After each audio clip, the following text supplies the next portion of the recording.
Menipisnya peluang kerja di dalam negeri membuat Dinas Tenaga Kerja Ogan Ilir membuka peluang kerja ke luar negeri bagi lulusan SMK.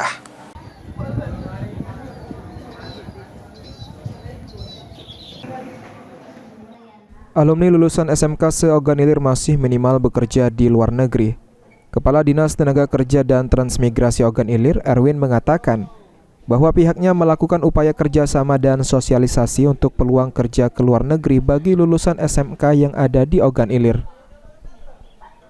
Peluang kerja ke luar negeri ini menggandeng langsung MKKS SMK Kabupaten Ogan Ilir.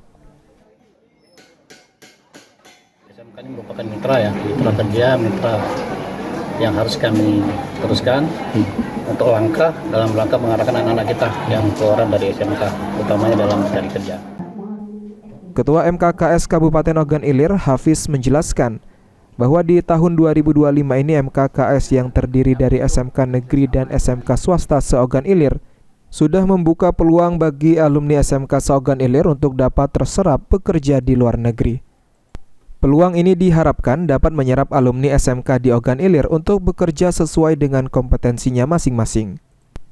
Program ini merupakan upaya yang baru dilakukan MKKS Ogan Ilir untuk menyerap alumni SMK yang sebelumnya penyerapan alumni SMK untuk bekerja ke luar negeri melalui PJTKI.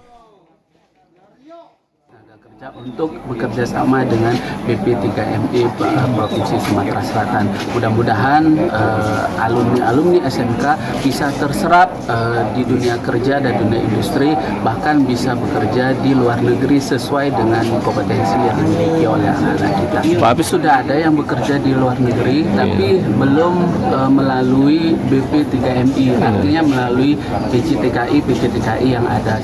Ahmad Romawi, PAL TV.